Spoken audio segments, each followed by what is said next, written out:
Ayan, low tide ngayon. So, hindi masyado malalim yung paglalangoyan natin.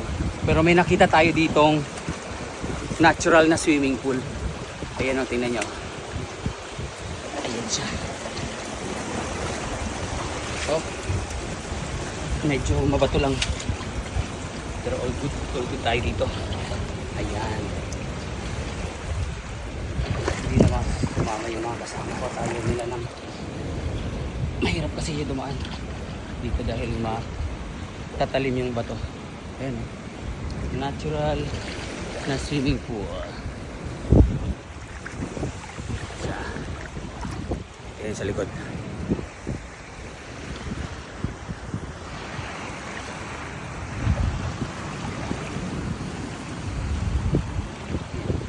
Ito yung nandun sa taas.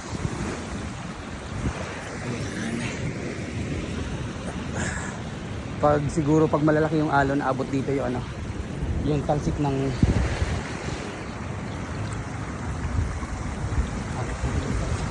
mga tubig galing sa likod.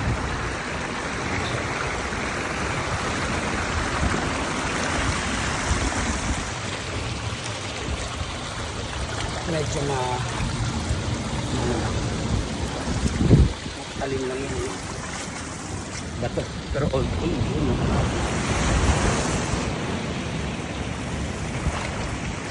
Yan, dyan ang gagaling yung tubig papunta dito.